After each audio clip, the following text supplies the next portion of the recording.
The city never slept. Cars flowed endlessly through the rain-soaked streets while thousands of people rushed past each other without making eye contact. Among them was Ethan Carter, 34 years old. Successful, disciplined, respected. At least that's what everyone believed.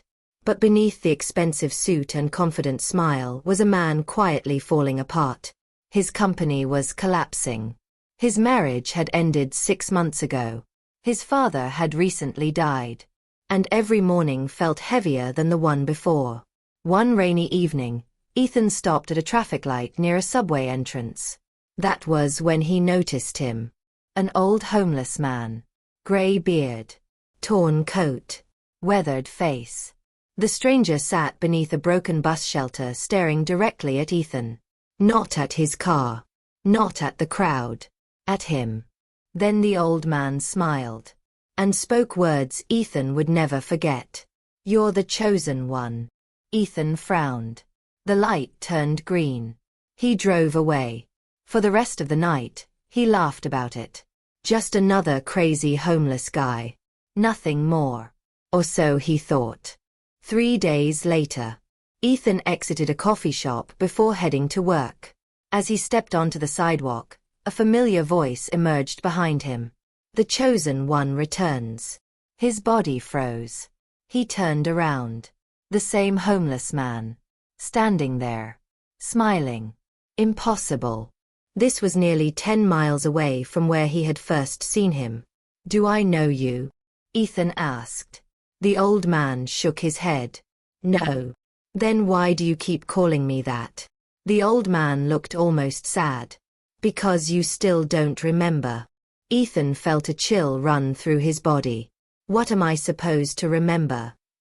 The homeless man stepped closer. "Who you really are." Then he walked away, disappearing into the crowd, leaving Ethan shaken. That night Ethan couldn't sleep. Every time he closed his eyes he saw strange images. A burning house. A little boy crying. A silver pocket watch. A voice whispering, "Find the truth." He woke drenched in sweat. The dreams returned again. And again. Every night becoming more vivid. More real. Soon Ethan began seeing flashes during the day. Brief moments. Fragments. Memories that didn't feel like memories. As if something forgotten was trying desperately to break through. 1 week later, Ethan encountered the homeless man again. This time outside a train station. Waiting. Almost as if he knew Ethan would arrive. "You don't have much time," the old man said. Ethan had finally had enough. "Who are you?" The old man stared at him. Then asked a strange question. "How old were you when your father adopted you?" The world stopped. Ethan's face turned pale. Almost nobody knew he had been adopted. Not even most of his closest friends. "How do you know that?" The homeless man ignored the question. "You've been living someone else's life." "What are you talking about?" The truth was buried to protect you. Ethan's heartbeat accelerated. "Protect me from what?" The old man's eyes filled with fear. "From the people still looking for you." For the first time, Ethan listened. Really listened. He began searching through old documents left behind by his father. Birth records. Hospital files. Photographs. Letters. Most revealed nothing. Until he discovered a sealed envelope hidden inside a wooden box. Written on the front. "For Ethan. Only if the truth finds you." His hands trembled as he opened it. Inside was a letter. Written by his father. The words changed everything. "Ethan. If you're reading this, then they have found you. You were never our biological son. You were rescued." Ethan stopped breathing. The letter continued. 29 years earlier, a house fire had destroyed an isolated property outside the city. Everyone inside was believed dead. Except one child. A child whose identity had been erased. A child taken into hiding. A child marked by powerful people who wanted him gone. That child was Ethan. Ethan spent days uncovering the past. The fire wasn't an accident. It had been intentional. Someone had wanted his family silenced. The deeper he dug, the more dangerous things became. Strange vehicles followed him. Unknown callers hung up when he answered. His apartment was broken into. Nothing stolen. Just searched. Someone knew he was getting close. Then Ethan found the final piece. A photograph.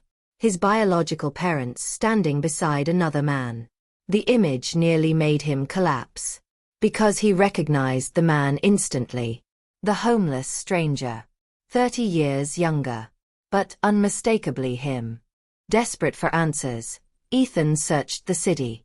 Days passed. No sign.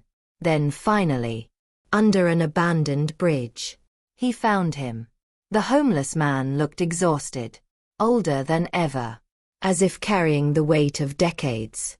Ethan threw the photograph in front of him. "Who are you?" The old man stared at the picture. Then smiled sadly. "I wondered when you'd find it. Tell me the truth." Tears formed in the old man's eyes. "I promised your mother I would protect you." Ethan's heart pounded. "You knew my parents?" The old man nodded. "They were my friends." "What happened?" The old man's voice cracked. "They died saving you." Silence. Then came the final revelation. The people who destroyed your family believed a child would one day expose everything they had built. "The chosen one." Ethan whispered the words. The homeless man nodded. They weren't talking about destiny. They were talking about evidence. The homeless man handed Ethan a small silver pocket watch.